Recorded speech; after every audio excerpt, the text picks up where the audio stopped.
Hello. Let me know if you can hear me. Just maybe pop in the box to say yes if you can hear me. Ah, phew. Thank you, Carol. I hope you're all doing well and you are enjoying the event. I was just completely lost track of time. I was watching the fashion show. Stunning. Oh, to do it all over again. What would I do? Well, I tell you, I'd have about 50 dresses in the one day. So looks amazing. I am delighted to have you all here today. I'm going to answer some questions. For me to answer your question, all you have to do is pop it in the chat box on the right-hand side and I will answer that live. I did get a good few questions coming through in my Instagram, so I'm going to go through those ones to get started. One question, and I think this is a really, really good one.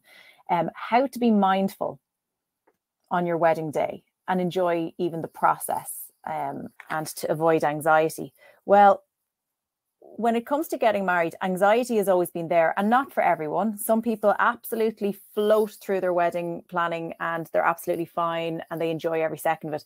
But for others, they feel a lot of pressure for various different reasons and they find it tough. And one of the things that I remember doing, because I was very, very cognizant that I was out of my body. I wasn't really, you sometimes feel like you're not part of your own day. And I definitely felt that. I don't really feel that I was there. I remember everything. And I'm just so thankful that I did go and get a videographer because that allowed me to reflect back and go, I was there. I did see that and gave me those memories.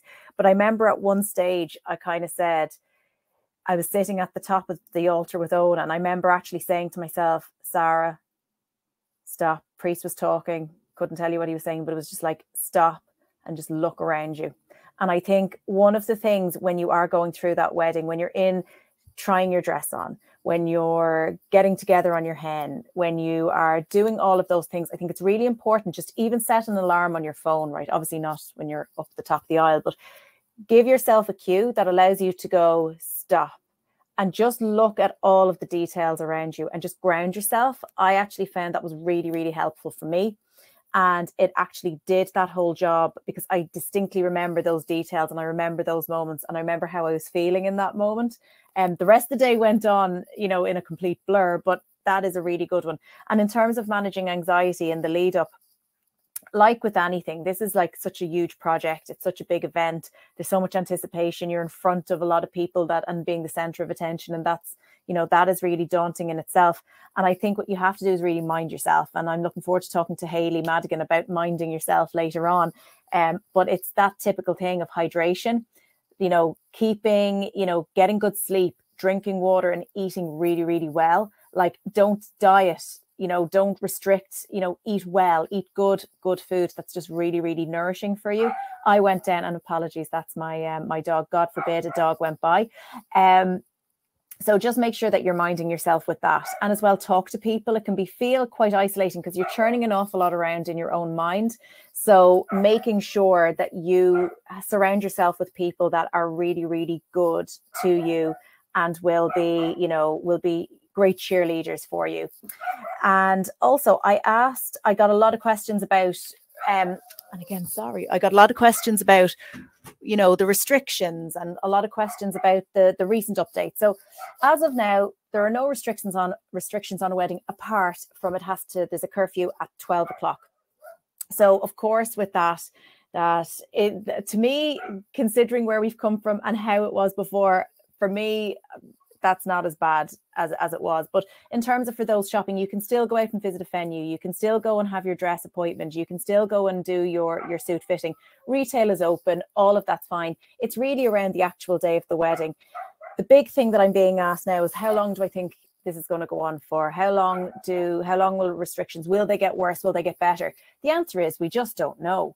And look, we've been doing this now for 2 years of the with the highs and lows. I feel that, from just even listening to the news, which I'm trying not to do too much of, but there doesn't seem to be an interest in shutting things down. So that's one thing that I feel it gives me great comfort anyway, to know that it doesn't look like there's going to be an all-out shutdown, and I don't think we can hack another lockdown. some of the questions that I'm being asked are around those, you know, again, coping with this uncertainty.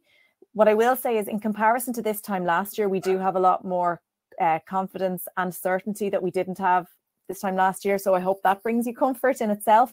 But in terms of it, you have to accept that you can't control everything. And I think that what we've seen is suppliers, venues, everything, they're so used to these highs and lows and these fluctuations with changing and at this evolving pace and these evolving restrictions, that you're in really safe hands. Okay, so if there are changes that you have to make, it's going to be outside of your control anyway. The world isn't going to keep plowing ahead without that happening. So there's going to be plenty of time to catch up, recalculate and reshape your day. So please don't worry about that. And it doesn't look like that's really going to be a big issue as we charge into 2022, but I could be absolutely wrong. I have been wrong before, and I also don't make the rules, and I don't have a magic globe to tell us what the future is going to be. But just keep going as you're going. Don't worry about it. Just keep going as you're going, and just be, you know, just try and enjoy the process.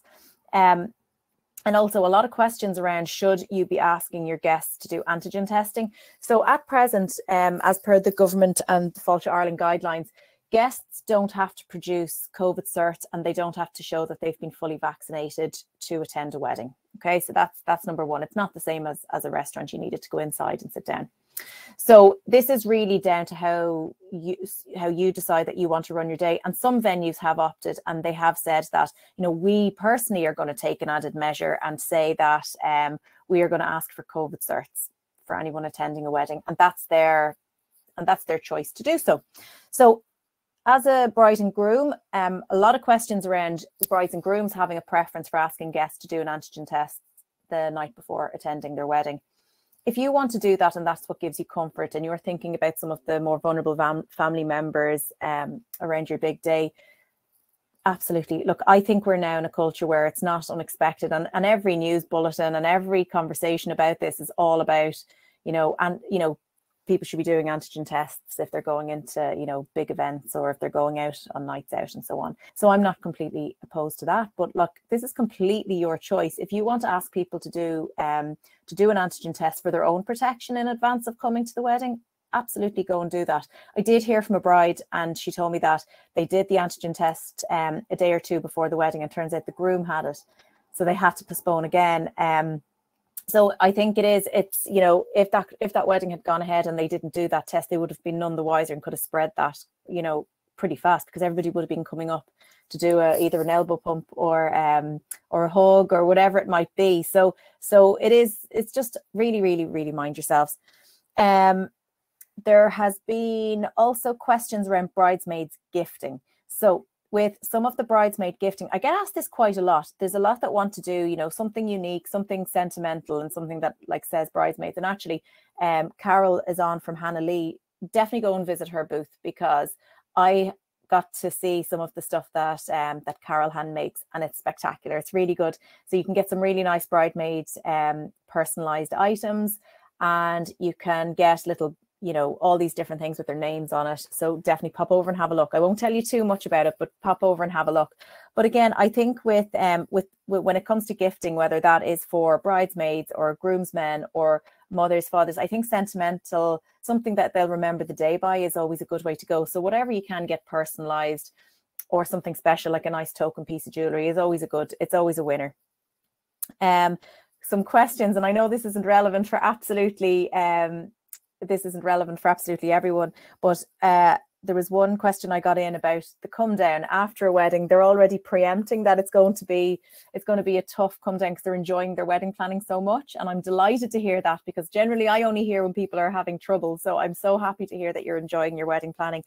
So they were talking about the come down and saying, how can I preempt that? So what I would say is, like, you know, you heard from Quiva from Irish Bride, the Irish Bride there earlier, and you know, she's so many projects now that she's looking forward to, whether that's getting her house or, you know, doing some hobbies. And I think for me, when I was coming out of my wedding, I did worry about that, because I heard about this wedding come down, and it does exist. So what I did was, well, I went absolutely mad. I was like, came back from honeymoon, and 2 days later I started a new job.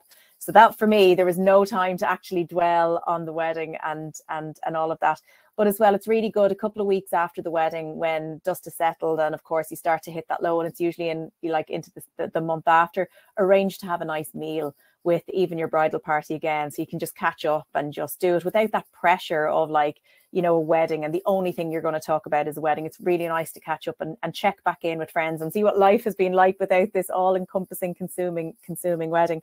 So definitely do that. I just want to check if there's any questions. Please feel free to throw them in. And I see, Carol, you've put up, you love what we do. We have a free gift with every order placed today. So there you go. So that's good to know. So while I'm waiting to see if there's any other questions, there was a question I got in online, and it was about wedding insurance. Basically the question was, what's the story with wedding insurance? Okay, so wedding insurance exists, and you can get it to cover you against any of the unforeseens that can happen around your wedding.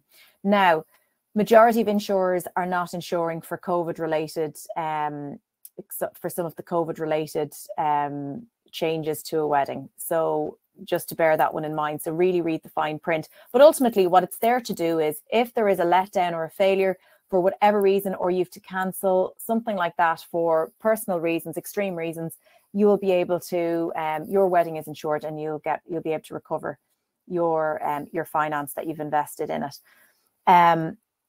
So for example, if you, God forbid, you got married, you were getting married, and you know, a supplier wasn't able to provide for you anymore, well, then you would be covered for that. And it's just good to have. I got it because I was doing a DIY wedding, so it was really important because I actually needed our own personal insurance, but I also needed public liability insurance to make sure guests were okay. So if you're doing any of those parties, you know, marquees or anything like that at home, just make sure either whoever you're providing the marquee from, whether they have it or whether you need to go and get that as well to cover your guests. So it's definitely worth doing. It's peace of mind, particularly if you're going abroad as well. Really good if you're going abroad, because it will cover you for that that whole transit of going away. Which brings me to the other question I had, which was about getting married abroad.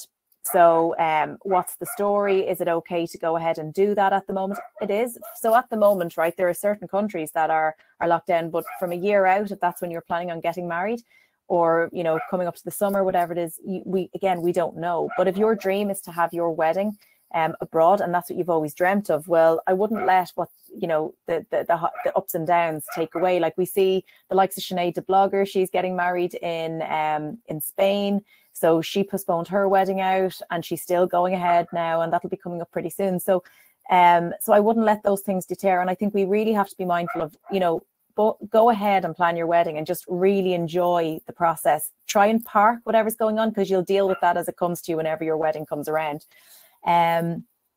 So Anna, we're just starting our wedding planning journey. How do we begin? I think we'd like a festival style. Okay, so like that's brilliant. That so half the battle is understanding what you visually want, right? So what I always say when you're starting a wedding, and actually I have it all labeled out, and so this isn't a sales pitch, but I actually have a step-by-step guide in my own book, and that will bring you through exactly where to start. And basically what I say, there's a couple of questions that you need to ask yourself. So when, right? So when is a big thing when you're actually planning a wedding, because when has so many different implications. When is down to the season, and season can dictate style and comfort and type of venue. And also when you're thinking about when can be a price indicator. So there are different times of year or different times a week that can be more expensive than others, right? So that's already straight into it. So if you're thinking about, okay, I want a festival style wedding, already you're thinking of, well, festival means you're thinking outdoor, you're thinking hopefully good weather, and you're thinking of something of a venue that will give you that flexibility to arrange the wedding in that way, right? So straight away when you're thinking of that, you know, you're thinking of the likes of, you know, the Mount Druids, or you're thinking of the Clock Jordan houses, for example, because what you want to be able to do is you want to create your own mini festival, and that might be 1 night, 2 nights, and there might be teepees, there might be all of those different things that you sleep in. So I think what you really want to do is, and I love, I did a good Instagram live with Gráinne from Atlantic Vows, and we talked about vision boarding your wedding. And I think that's a really good place to start. It's just to bullet point, jot down every single thing that you see as part of your wedding day, right? Keep that as your big thinking idea, and then start going through the meticulous process. So it's like, when do we want to get married? How many people will that be? What's the style? What's our budget? Okay. So budget is going to dictate all of the different things that you're going to be able to do and that you can't do. So, and the biggest expenditure you're going to have really is, and particularly around festival wedding, is going to be the rental of the premises, the catering and the decor. They're going to be kind of your three big things when you're thinking of that festival style. So what I would say is the first port of call is really to get out and look at the venues that can support a festival wedding. So at least then you'll be dealing with the facts of what you can and what you can't have. And then you'll know whether that is something that's realistic or is in keeping with what you want. And also what I would always say is, when you're thinking of a particular style and that's what you want, try and find, you know, a venue that actually comes pre-packed with something very close to what you want, because what you want to be able to do is look at that price offset between one versus the other. The cost to do it yourself, and particularly if you're going in and you're building things and you're bringing caterers and you're building in your decor, that all can clock up over time, whereas you could go somewhere where it's completely fully baked for you and can actually lower the cost and lower the stress, because they'll have people on site that are just running things.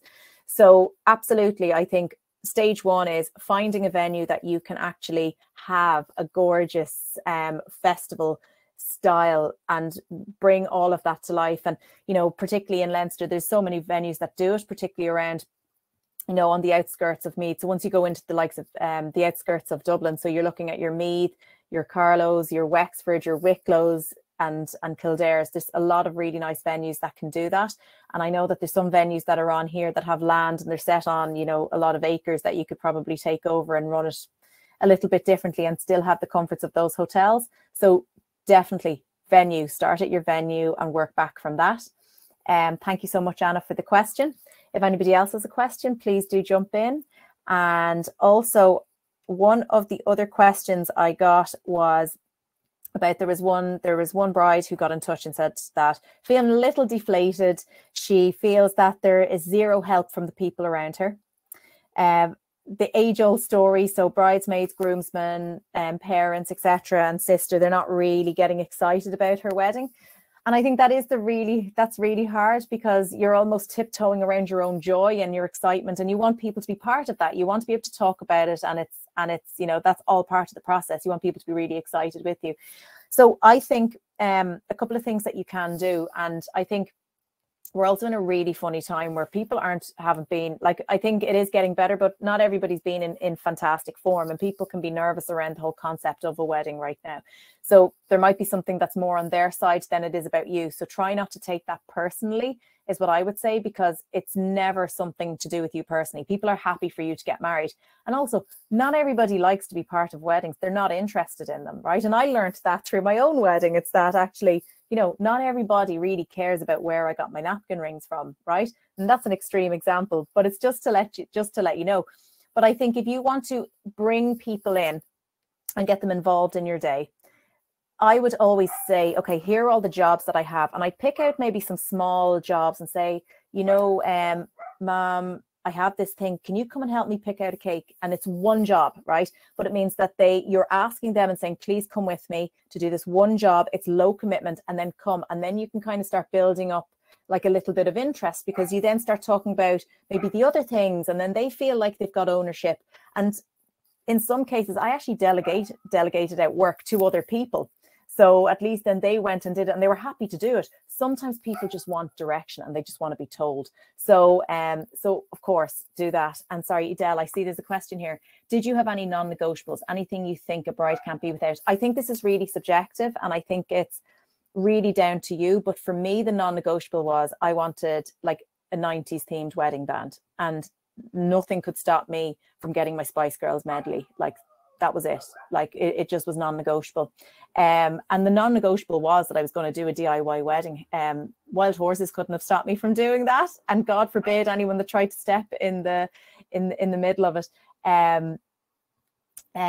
You're all very shy. Kaylee, I remember hearing your story about your own wedding dress, Sarah, and that you ended up changing. Can you tell us about that? Yeah, so I was very excited when I got engaged, and I started buying a whole lot of stuff pretty quickly without thinking it through. But I basically found a dress on Pinterest, and I absolutely loved it. It was Vera Wang dress. It was one shoulder, and it was very fitted. It had ruffle across it, and it was really fitted just until below the hip, and then it flowed out. And absolutely lovely dress, but the only thing was it wasn't available in Ireland, so I had to fly. Now, I was going for my 30th with my friends to Las Vegas anyway.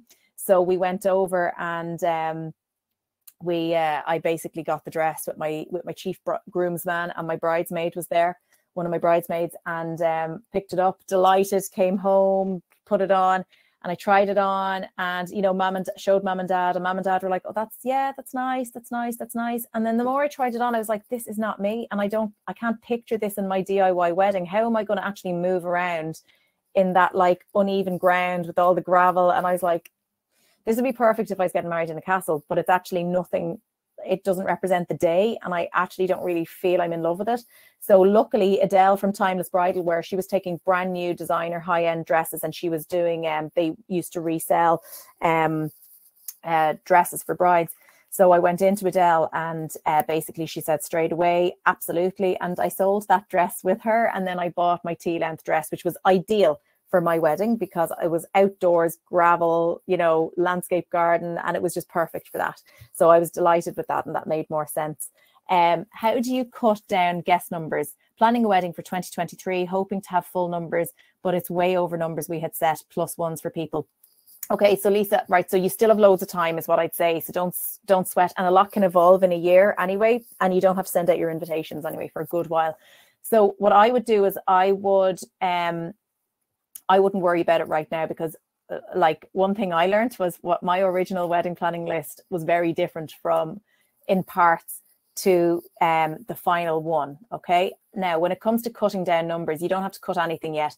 Just have everyone sit there for a while. Don't make a decision, because this is going to sit and haunt you, and then you'll be hemming and hawing about who to bring.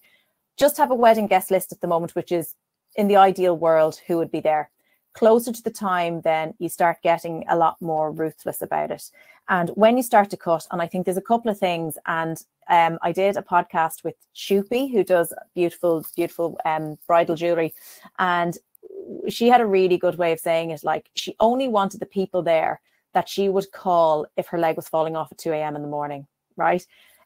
So that's number one. And as well with the +1s, there were certain groups I didn't invite +1s. And I'll be perfectly honest. So like if I had a group of the girls that weren't in particular serious relationships, I just had, like, say my college group was I just invited my college groups without +1s, and they had a ball. There was a group then that would have been kind of more like particularly staff. We didn't invite their +1s with staff. And that wasn't done either. So we kind of, because we really had max capacity 164, it couldn't physically go over that. So we had to get ruthless with that. So as you get closer to the time, you can start making those seating ones. And as well, there are people that are together on your current list that may not be together this time next year, so bear that one in mind. And don't go one thing. And my husband was a devil for this. He'd see people out on nights out and he'd be like, oh, yeah, you'll be at the wedding. And I'm like, no, you're bloody not. So just both of you trying not to just like feel awkward with people when you're talking about the wedding, and feel early out that you have to start inviting people, because that will creep up on you too.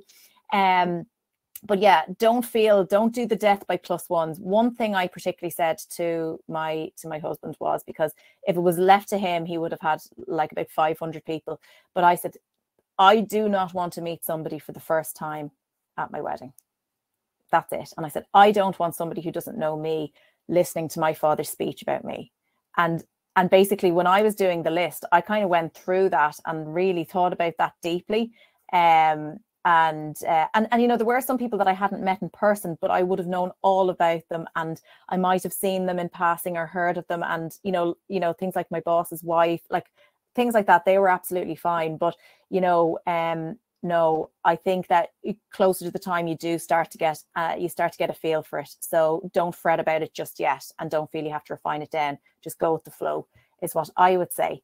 Now, do I have any more questions, or am I due to, have I gone over time? Kaylee, you might let me know if I should still be here. And thank you, Adele. Thank you. Delighted to help you. You've always been so good.